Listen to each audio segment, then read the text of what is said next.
I feel like I'm in another world here. And it's just such a beautiful, natural place, and it really does kind of combine my love of water and then also, you know, being close to a city and near amenities and everything. So I bought the houseboat and moved on in November 2020. So I've been here for 2.5 years now, and I love it. This houseboat was built in the 90s, and the square footage is approximately 550 to 600 square feet, I think, which includes my base level and then my loft bedroom. I absolutely see this as a long-term housing solution for me. It's really perfect for my lifestyle. Waking up to looking over the water is absolutely gorgeous, and sometimes if it's a beautiful kind of sunset, I'll just head out in my kayak to be on the water for a little bit.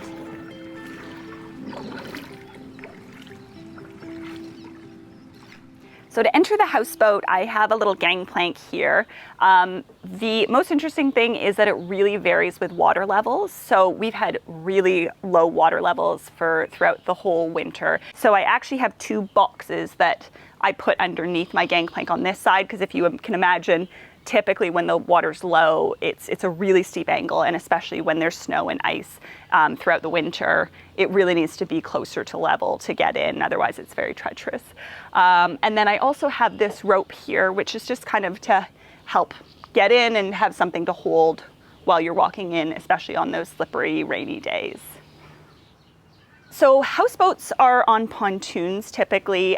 My pontoons are aluminum. I have 2 pontoons on either side, and then I have extra flotation I added underneath the one side to kind of prop it up, because the kitchen's a bit heavier than the other side of the houseboat. So balancing the boat on all 4 sides is really important. And if you want to kind of move on a little houseboat and do all these renovations, you have to be really thoughtful about what you do. I have my mooring lines here. I have 2 from either side, and then a kind of spring line right here. This pipe is my septic pump out pipe. So when I pump out my septic tank, I connect this to a port down the dock, and then flick a switch in my houseboat, and then it kind of automatically pumps out my septic. I pump out my septic tank about every 6 weeks or so. This is my water intake pipe. It's insulated and has a heat tracer for the winter time so that it doesn't freeze. I also have this cord is for my bubblers, which I have on smart plugs. So throughout the winter time, I have kind of small underwater fans, which agitate the water and keep ice from freezing around my pontoons. And I have 3 bubblers placed around my houseboat.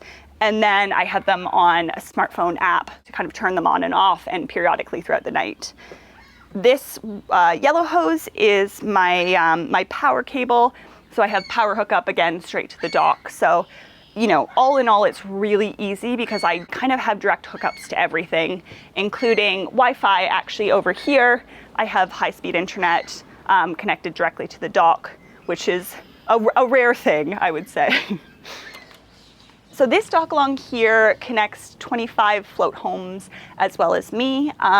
We have the privilege of being right on fixed land here. So we're able to build a little deck on the back of our place, which is super handy. So immediately when I moved in, I actually built this deck with my dad and my brother because I needed a place to store my firewood in the wintertime. The difference between a float home and a houseboat mainly is their flotation. So in our marina, the houseboats are on pontoons and the float homes are on floating concrete bases. And that really dictates the weight that you can have on top of those flotation devices. So the float homes are generally much larger and are about 2 stories and roughly the size of, you know, a normal size house.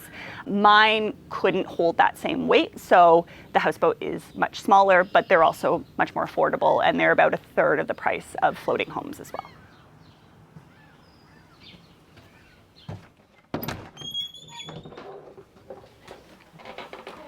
So welcome to my houseboat. Right at the entrance is my kitchen.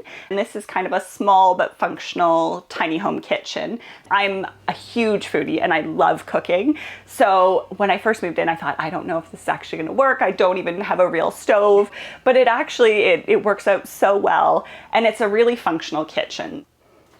I have a coat closet here, which we added right when I moved in because we didn't actually have anywhere to store coats. A kind of small half fridge. I have a little oven here, which is small but perfectly functional. It's actually wonderful. I have a little 2-burner stove, and I really actually do have enough space for my pots and pans and all of my different grocery supplies. The houseboat is very bright. I have tons of windows, which I really love. I actually used to have a window here when I first moved in, and we actually covered it up because it just didn't really make functional sense to not have that whole wall as a usable space. So here I have a washer and dryer combo, so it does both, and I have a hookup to city water. You know, the dryer setting takes forever, but it's really great to have laundry in my place. So through my hallway is kind of my main storage area, both on the left and the right. Here is my little food pantry, so I kind of have all my staples in there. And then along here is kind of my main storage area, and then I have storage under there. And I feel like people are always interested if there's enough storage on board, and it's been a really good exercise in kind of minimalizing and downsizing for sure, because basically everything I have in here is my entire life. It's funny, when I first moved on board, I'm used to sailboats, which, like everything, you need to lock down, and especially if you're out at sea, but nothing here really moves, which is nice. I more have lateral movement when the weather's bad, but not so much rocking side to side. So this is my only bathroom. It's kind of same thing as the rest of the houseboat, small but functional. I have a bathtub only, which has been a bit of an adjustment, but I've now become a bath person. And that's in the cards to kind of add a shower attachment. And then in here is the only closing door I have in my entire place, which is my toilet room, which also has some storage that I added when I first moved in. And everyone is always wondering, do you have a normal toilet? And yes, I actually do have a normal flushing toilet. So my living room is my favorite space in the whole area. It's a living room / office / dining room all in one, and it's just a really beautiful, bright space. And this was absolutely what attracted me to the whole place. This used to be a closet, and that was all open, and that was one of the things we did, is we kind of changed that out, and my brother helped me with a few of the renovations. I work for a corporate interiors company, and we manufacture some beautiful furniture, and this is my absolute favorite. It's called a Cloud, and when I first moved into the houseboat, my first thing was, can I fit this shelf in my space, because I would be so sad if I had to get rid of it. And turns out there's several places I could actually put this, so this space is definitely big enough. Then I have my wood stove here, which throughout the winter, I do have in-wall heating everywhere, but I mainly heat using my wood stove. So I keep my, my pile of wood at my deck, and then I keep wood piled up in the corners here throughout the winter to just kind of season it and bring it to temperature. I work from home most of the time, and so this is my waterside desk, and it's just the most beautiful to look out over the water and be able to kind of think of creative ideas throughout the day, and it makes it very peaceful and just a really lovely place to work. My desk is also multifunctional, like most things in tiny homes, so it actually folds out to probably a 10-person table. I have leaves that go in, and then usually I'll set it up kind of here if I have a dinner party and just have, you know, the table overlooking the water. My living room is, you know, big enough for actually quite a sizable couch. So this one is big enough for me to sleep on as well. So if I have guests, I can kind of give them the bedroom, and then I can sleep here.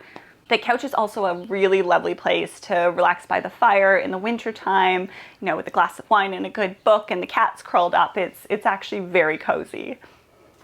To the back of the houseboat is kind of my sliding doors, which has a small deck on the back, and that's where I keep my kayak and sit outside in the mornings, drink my coffee sometimes as well. I spend a lot of time out in my kayak in the summer. You know, every morning, even if I have to go to the office, I'll just go for a quick 20-minute kayak because it's so easy. It's just right on my back deck, and you just pop in the kayak and off you go.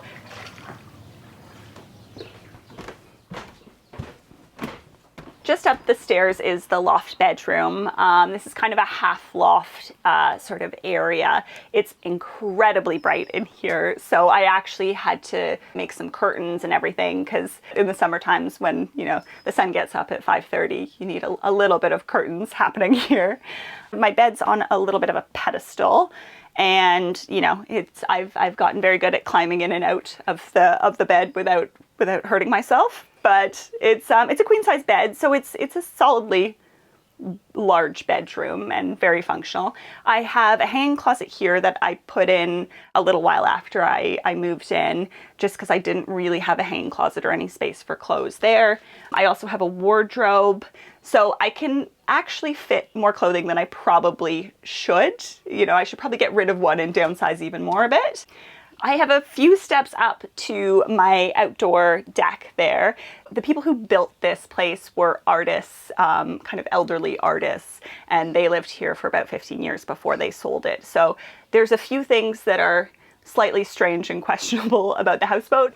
One of them actually was that they originally did not have stairs here. So they had a little ladder from outside, and you would get into the bedroom climbing up a ladder, you know, and then going through a hatch and then coming into the bedroom that way. And I can always just picture, you know, this little old lady in her nightgown, like going outside in the wintertime and climbing up a ladder and getting to the deck and through the window that way. I'll show you how you get through. Kind of go out the door here. It's a crank window, and then outside. My deck is probably one of my favorite places in the whole houseboat. So the first thing I saved up for when I moved in was an outdoor patio set. I just find this a very serene space. You're kind of in the trees here. I have tons of plants up here. I grow tomatoes and herbs up here as well. And yeah, it's just a beautiful space.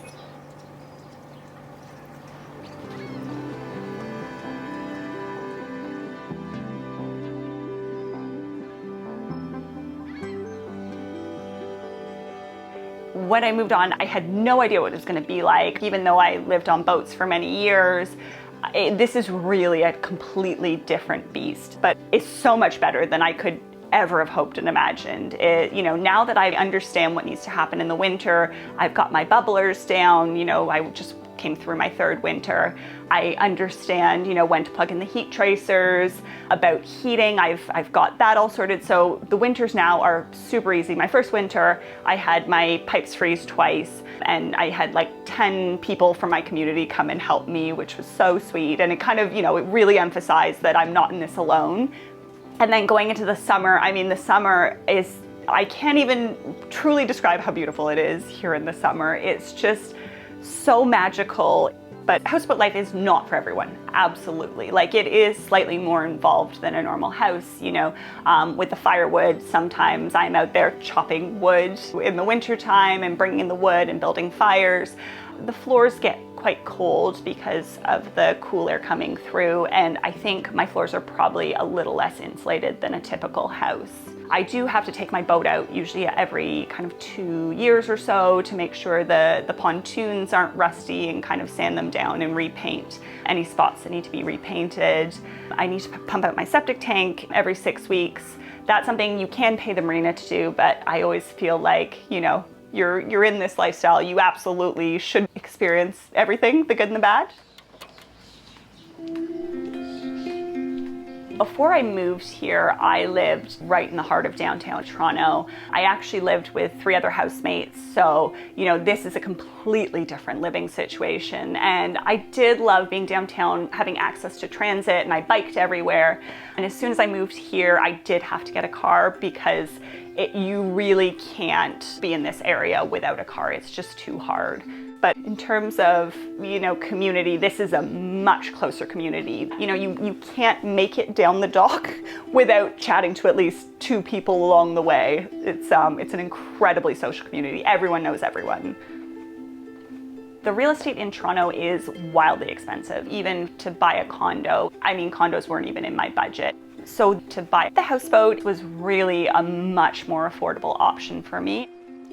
My main costs are I have my mooring fees, which are kind of the large bulk of my monthly costs. Those include access to water and hydro and septic pump out, and my mail, which goes to the office there and they sort. I do pay my electricity on top of that. We are billed at a commercial rate, so it is actually more expensive than a typical home hydro rate. And then also my firewood in the winter time, I usually get about 4 face cords of firewood. Another one of my major costs is insurance. So it's really hard to get insurance on a houseboat. There's only one company that I was actually able to get houseboat insurance from. But I knew that moving into here that the insurance was going to be very expensive, so I kind of factored that into all my costs before I bought the houseboat. And then for houseboats, you can't get a traditional mortgage, so you either have to get a marine mortgage or a private mortgage. So I have a private mortgage. So the monthly cost without my loan is just about what I was paying living with 3 housemates in Toronto. You know, I don't want anyone to labor any delusions that the monthly cost is cheap. It's definitely not, but I think quality of life is more amazing. So part of it is a lifestyle thing.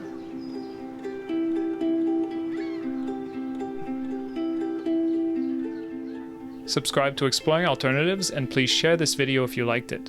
You can also follow Kate on Instagram at MyLittleHouseboat. Thanks for watching.